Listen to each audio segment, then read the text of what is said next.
Bonjour à tous, c'est Simlef. Aujourd'hui, je vais traiter du chapitre de terminale qui s'appelle Coopération, tension et régulation aux échelles mondiales, régionales et locales. C'est dans le thème 2 et je commence par une introduction.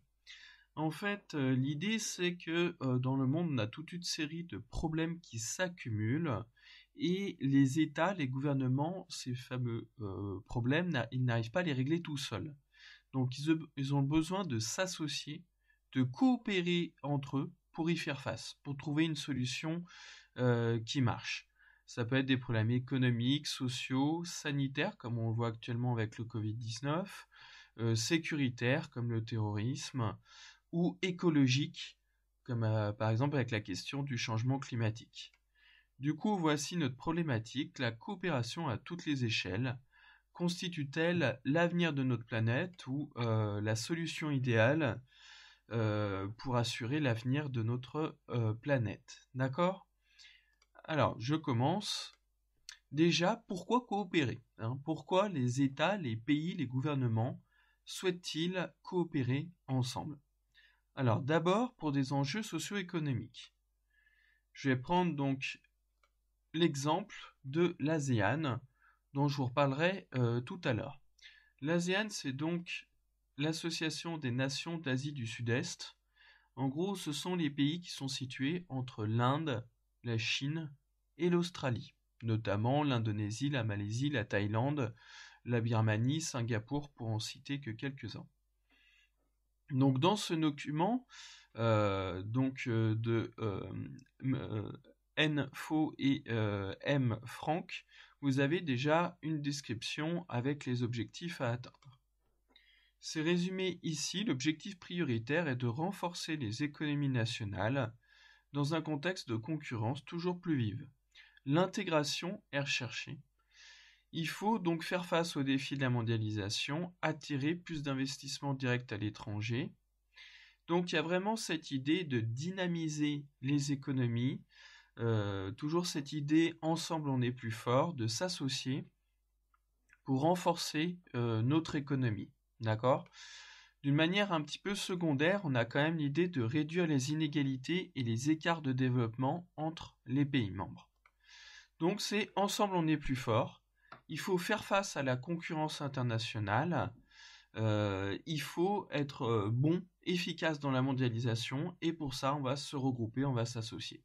D'accord ? Ensuite, il y a des enjeux plus politiques et plus sécuritaires. Il n'y a pas que le commerce. Par exemple, pour la question du terrorisme, on parle de plus en plus depuis 2015 des attentats de Charlie, du Bataclan, d'une Europe du renseignement, qui tarde un petit peu à se concrétiser. C'est que vu que les terroristes franchissent les frontières, prennent l'avion dans divers aéroports européens, qu'ils voyagent facilement, qu'ils s'installent par exemple en Belgique dans le quartier de Molenbeek pour faire des attentats à Paris, c'est vraiment une menace transnationale. Et ça suppose une réponse groupée. Donc, l'objectif, c'est vraiment de partager le renseignement entre les différentes agences, entre les différents services, pour pouvoir arrêter plus facilement ces terroristes, pour pouvoir remonter leurs pistes et les choper au bon moment, et si possible d'agir avant que l'attentat ait lieu.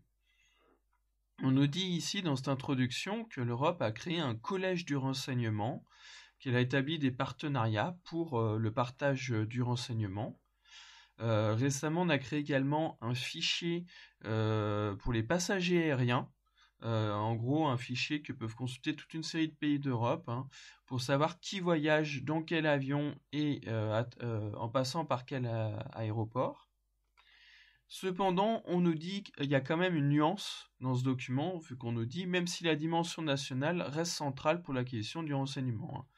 Donc le renseignement, ça reste quand même un des pouvoirs régaliens des différents États. Il y a un début de coopération, mais il faut aller clairement plus loin. Là, on est clairement dans le début d'un processus, on n'est pas à la fin du processus en question. D'accord ? Ensuite, toujours dans le domaine policier et sécuritaire, la coopération en matière criminelle avec Interpol, une très vieille organisation. Interpol, donc, qui fait de la coordination des services de police, qui fait aussi des analyses, des rapports d'études sur l'évolution de la criminalité, sur les méthodes employées par les mafieux, par les bandits, par les criminels, etc. Et qui fait là aussi du partage d'informations. D'accord. Et puis c'est cette organisation qui permet d'arrêter donc un bandit français, de l'arrêter en Allemagne, etc. Enfin, la coopération, c'est aussi pour atteindre des objectifs donc écologiques, pour améliorer la situation de l'environnement, pour protéger la nature. Alors, je vous ai pris donc un document dont je vous donnerai la référence après. Donc, voici les données essentielles. Si vous voulez, vous pouvez mettre pause pour le lire. Alors, moi, j'avance en tout cas. En 1992, donc, les Nations Unies organisaient la conférence sur l'environnement et le développement à Rio de Janeiro, deuxième grande conférence de l'ONU sur cette question-là.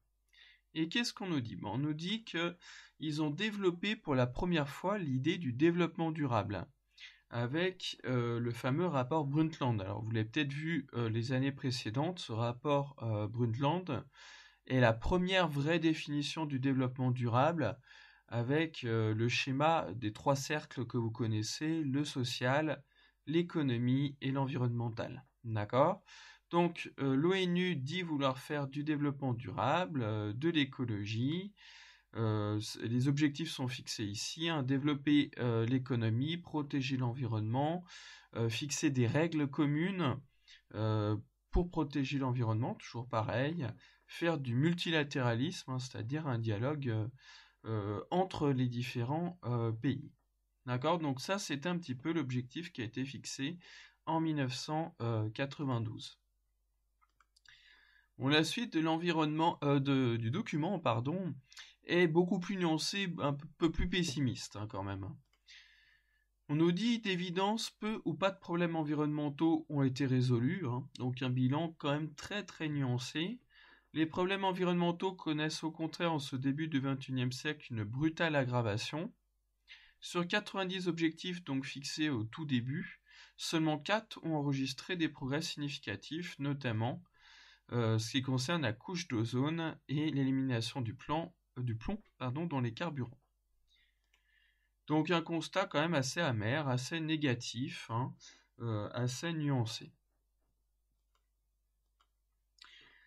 Ensuite, maintenant qu'on a vu pourquoi coopérer, on va voir comment se déroule cette coopération, notamment en étudiant ces différents partenariats à l'échelle planétaire, à l'échelle internationale. Et notamment, je vais me focaliser sur la régulation économique. Alors, quelles sont un petit peu ces différentes institutions? On a d'abord la célèbre OMC, Organisation mondiale du commerce. Elle a été créée en 1995. Elle remplace le GATT, le General Agreement on Tariff and Trade, donc qui a été créé dès 1947. Le GATT, c'était une série de conférences, c'était pas une institution permanente. Sa mission est précisée ici: développer le libre-échange, abaisser et supprimer les barrières douanières, lutter contre toutes les formes de protectionnisme, favoriser du coup le commerce international. Donc elle regroupe 164 États, avec un budget, vous voyez, 172 millions, et puis 625 fonctionnaires permanents. L'Organisation mondiale du commerce fixe parfois aussi des normes de qualité, et puis elle doit régler les litiges commerciaux, c'est-à-dire arbitrer les conflits entre entreprises ou entre États pour tout ce qui concerne l'économie et le commerce. Ok ? Alors, je vous précise tout de suite, ces organisations de régulation économique, politiquement, elles font l'objet d'un débat. Alors, je vous dis les 2 interprétations, puis comme d'habitude, vous gardez votre opinion pour vous, vous choisissez laquelle est la vôtre. Si je résume un peu, du côté de la droite, on considère ces institutions utiles, pragmatiques, réalistes et efficaces. On a un avis plutôt positif sur elles.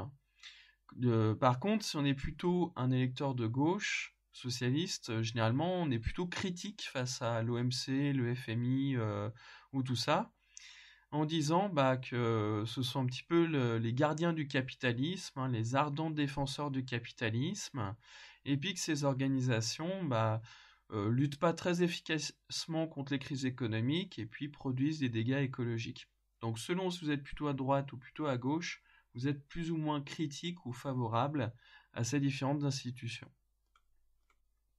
Je passe à la deuxième, le G20. Donc au départ, il y avait le G7, hein, le groupe des 7, qui regroupait essentiellement des pays d'Europe et d'Amérique du Nord. D'accord.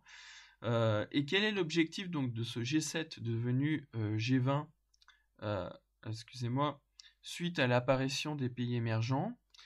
C'est donc de faire de la coordination, de la coopération économique, d'essayer d'unifier un petit peu, de rassembler les différentes politiques économiques faites par les pays, d'accord? On nous dit également produire des normes, faire des analyses, partager des stratégies de croissance, hein, partager des méthodes économiques qui ont réussi, qui ont fait leurs preuves. Et puis on nous dit enfin à droite, essayer de favoriser le développement, de réduire les inégalités au sein de la mondialisation. Mais ça, c'est un objectif généralement plus secondaire, hein, apparu en tout cas plus tardivement, plus récemment. Troisième institution importante de régulation économique, hein, de coopération économique, c'est le FMI, le Fonds monétaire international. Sa première mission, donc, c'est la stabilité monétaire, hein. La monnaie, c'est un peu le nerf de l'économie, notamment le dollar, monnaie internationale. Le FMI doit stabiliser le système, lutter contre tout risque, toute forme de crise financière, de crise boursière. Hein. Donc on nous dit la surveillance, hein, surveiller un petit peu les finances mondiales, stabiliser le système financier mondial, faire de l'assistance financière. Le FMI fait parfois des prêts aux pays qui sont en difficulté. L'assistance technique, faire des rapports d'expertise, des rapports d'analyse. Augmenter aussi les réserves de change, lutter contre les crises économiques. Hein. Il a toute une série de missions. Et là encore, si on est plutôt à droite, on considère que c'est un organisme efficace et utile, pragmatique. Et si on est à gauche, on considère que c'est un petit peu le serviteur du capitalisme, qui va pas forcément bien aider les pays pauvres. Hein. D'accord ? Là aussi, ça dépend de quel camp politique on se place. Donc cet OMC, je reviens donc sur la première institution, a rencontré des succès, hein. Plusieurs succès. C'est résumé sur cette partie-là de ce document, hein, que j'ai pris directement sur le site de l'OMC, qui se dit WTO en anglais, hein, World Trade Organization. C'est résumé ici. L'OMC a rencontré du succès déjà parce qu'elle a de plus en plus de membres. Et elle a étendu le libre-échange sur une bonne partie de la planète, fait tomber beaucoup de barrières douanières si on compare aux années 1950-1960. Elle a réduit beaucoup d'obstacles protectionnistes, réglé toute une série de différends, mis des normes de qualité en place, notamment les normes ISO, et puis favoriser la coopération. D'accord ? Donc, elle a quand même atteint une partie de ses objectifs. Cependant, ces organisations, un petit peu comme l'AESAN tout à l'heure, rencontrent des limites. D'accord ? Là aussi, il y a des progrès à faire. Là aussi, c'est un bilan en demi-teinte. Donc, cet article de la revue Les Échos fait un peu le bilan à propos du G20. Meilleure coopération pour promouvoir une croissance équilibrée, durable et robuste, réforme du système financier et bancaire avec l'émergence de nouvelles règles sur les fonds propres, moralisation des activités de trading avec encadrement des bonus des opérateurs de marché, lutte contre les paradis fiscaux, réforme de la gouvernance mondiale. Il y a encore beaucoup de progrès à faire pour le G20. Il y a beaucoup de discussions. malheureusement, les pays membres parfois refusent la coopération ou ils traînent des pieds un petit peu. Euh, on nous dit carrément à la fin de l'extrait, les discussions s'éternisent et produisent peu de résultats. Voilà, il y a peu de solutions qui émergent, peu de textes décidés. Il y a un petit peu il y a des pauses importantes dans l'évolution du G20 qui peinent un peu à atteindre sa mission, hein. Notamment la lutte contre les paradis fiscaux est apparue importante après la crise de 2007, hein, la crise des subprimes. Pareil pour l'encadrement du trading et du marché financier. Euh, je pense notamment au CDO, qui étaient en fait des produits financiers dans lesquels euh, on mélangeait des emprunts à risque avec des emprunts beaucoup plus solides. Et par un jeu d'écriture, en gros, on arrivait à faire disparaître l'idée que c'était en fait des emprunts à risque. On arrivait à cacher que c'était des emprunts à risque. Donc il y avait un petit peu des trucages dans le monde de la finance qui sont apparus au grand jour pendant la crise des subprimes. Et ces trucages financiers, ils n'ont pas vraiment disparu, hein. Je pense notamment à certains films comme The Big Short qui l'expliquent très bien, qui montrent que ces trucages financiers qui sont un danger pour la stabilisation du marché financier, des bourses, ben, ces dangers n'ont pas disparu. De même, pour passer au développement durable, bah, le G20 peine à passer au développement durable, à assurer la transition écologique. Là, je vous ai mis des signes de ces échecs, soit de l'OMC, soit du G20, soit des échecs du libre-échange en général. Le cycle de Doha, Doha c'est la capitale du Qatar, c'est un cycle qui prévoyait d'accroître le libre-échange dans le domaine de l'agriculture. Et là, les pays émergents, globalement, fait bloc, notamment les BRICS ont fait bloc contre l'Europe et les États-Unis. Le président Trump lui-même, à plusieurs moments, s'est opposé au libre-échange. Il s'est opposé à TAFTA, le projet de traité transatlantique. Il s'est opposé à la COP 21. Il a mené et lancé une guerre commerciale contre la Chine en remettant à l'ordre du jour des barrières protectionnistes. Enfin, dans la lutte contre le coronavirus, qui vivra verra, on verra si le G20 et certaines organisations internationales arrivent à lutter contre cette pandémie, à lutter efficacement, ou c'est plutôt il va être à la traîne. Donc voilà ce qu'il en est pour les institutions donc internationales de régulation économique. Maintenant, voyons un petit peu la coopération à l'échelle régionale ou continentale, hein, c'est-à-dire la coopération, par exemple à l'échelle de l'Union européenne ou à l'échelle de l'AESAN, hein, sur un groupement de pays en particulier. Donc là, je vais m'intéresser à l'Asie du Sud-Est. Toujours pareil, d'abord les atouts, ensuite les limites, hein. Dans ce chapitre, on est sur un plan très binaire, hein, très dialectique, de type peut-être ben oui, peut-être ben que non. Donc là, l'ASEAN, ou l'Asie du Sud-Est, c'est vraiment cette région coincée donc entre la Chine, l'Inde et l'Australie, avec des pays comme l'Indonésie, la Malaisie, les Philippines, le Cambodge, le Vietnam, le Laos, la Birmanie, la Thaïlande et Singapour. Singapour est une ville, mais c'est une cité-État, hein, c'est bien un pays en tant que tel. Ok ?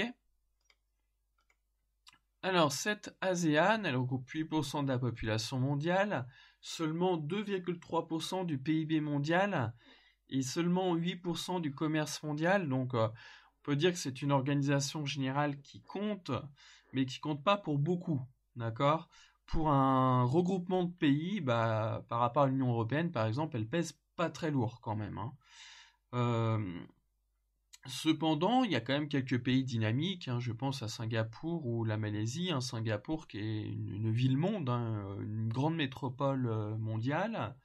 Donc le commerce et les échanges ont augmenté entre ces différents pays, ça c'est plutôt une réussite, mais là aussi il y a des nuances. Il y a des nuances parce que l'ASEAN est située juste à côté de la Chine.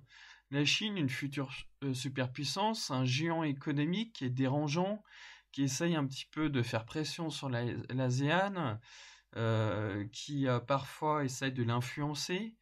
Et face à Pékin, les pays de l'ASEAN ne sont pas tous unis. Ils ont du mal à parler d'une seule voix. Par exemple, le Cambodge ou le Laos sont assez proches de la Chine. La Birmanie est très proche, voire est l'allié direct de la Chine, quand Singapour est l'allié des États-Unis. Donc il y a vraiment des divisions à l'intérieur de l'ASEAN.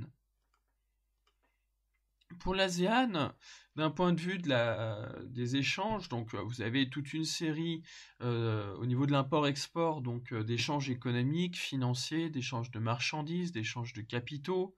Il y a aussi des échanges de touristes également qui vont d'un pays à un autre pays. Vous avez de la coopération économique, vous avez parfois de la coopération sécuritaire, comme par exemple dans la lutte contre la piraterie au niveau du détroit de Malacca, donc juste à côté de Singapour. Et puis ici dans ce document, je vais vous montrer qu'il y avait toute une série d'axes de transport qui étaient construits, développés, aménagés, qui permettent donc ces pays d'échanger, de communiquer, de multiplier donc les flux.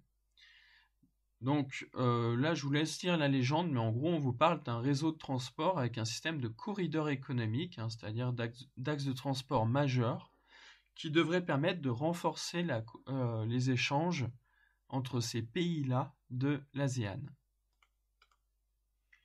Là, je vous ai fait un schéma de synthèse qui résume assez bien l'ASEAN, ses points positifs et ses points négatifs.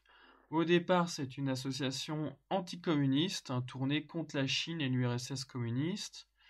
Il y a de plus en plus d'échanges entre ces pays-là, mais seulement 24% des échanges sont intrazones. Donc par rapport à l'Union européenne, par exemple, c'est un petit peu décevant.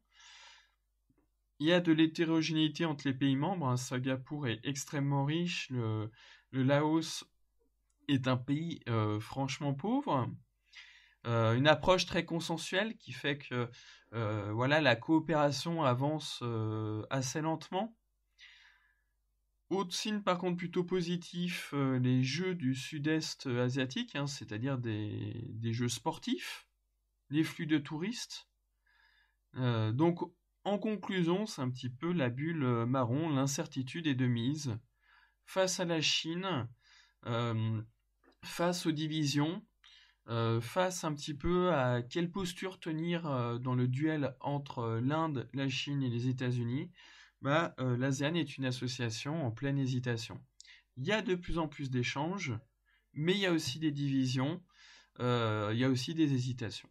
D'accord ? Donc ça, on est là à l'échelle régionale. On est à l'échelle sous-continentale. Ok ?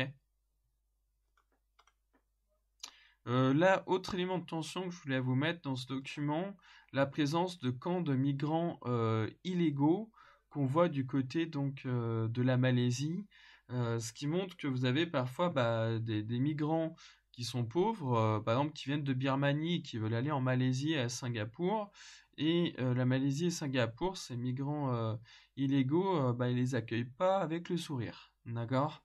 Ça peut générer des tensions entre les différents pays. Ensuite, on va voir la coopération, la régulation, les tensions à l'échelle locale. Donc là, la coopération à l'échelle locale, je fais un petit peu un effet de zoom. Je fais en fait un plan multiscalaire en allant des surfaces grandes aux territoires plus petits. Et je vais prendre le cas de la Corée. Donc en Corée, à une date très précise, c'est-à-dire dans les années 2000, c'est-à-dire vers 2005-2006, il y a eu une période de rapprochement entre la Corée du Nord qui est communiste, la Corée du Sud qui est capitaliste, les deux pays qui s'étaient fait la guerre entre 50 et 53, vous vous souvenez. On avait vu ça dans le chapitre sur la guerre froide. Ils ont essayé, à l'échelle locale, à la frontière entre les deux Corées, de faire une zone économique spéciale, une zone franche, une sorte de pôle économique à Kaesong. L'idée, en fait, c'est que donc sur une dizaine de kilomètres, à la frontière, Vous avez des entreprises sud-coréennes qui s'installent, 124 on nous indique, et qui emploient une main-d'œuvre au salaire très faible, une main-d'œuvre nord-coréenne. Donc Séoul apporte les entreprises et Pyongyang apporte les salariés. D'accord ? Il y avait clairement un projet de développement en commun, pile sur la frontière, pour essayer de réconcilier les deux Corées. Un projet économique assez réel à l'échelle locale. Ok ? Et puis bon, pour la Corée du Nord, ça aurait été utile parce que ça leur aurait apporté de l'argent, ça aurait apporté des salaires et ça aurait créé de l'emploi. D'accord ? Bon, ben, malheureusement, après 2008, ce projet donc d'une zone franche, d'une zone économique spéciale à Kaesong, eh ben, il est totalement tombé dans l'oubli, il est passé à la trappe.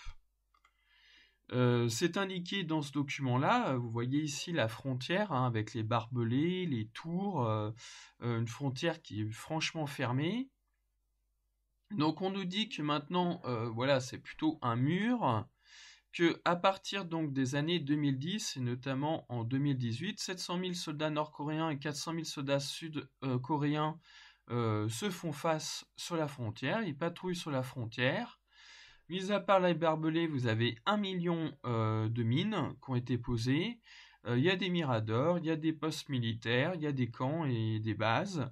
Et en fait, la zone économique spéciale de Kaesong, elle a été fermée, le projet a été annulé et les entreprises sud-coréennes sont rentrées chez elles. D'accord ? Donc, cette coopération à l'échelle locale, l'idée de départ était bonne, mais elle repose sur la bonne volonté des deux gouvernements. Donc, malheureusement, avec notre ami Kim Jong-un, eh ben, ça a vite échoué. Le projet a échoué. Voici donc la conclusion. Donc la coopération s'avère nécessaire. Il y a des problèmes qu'on ne peut pas résoudre à l'échelle nationale, comme le terrorisme, comme le Covid-19, etc. Je pourrais en lister des dizaines, et là on l'a fait dans cette vidéo. Notamment pour tout ce qui concerne l'écologie.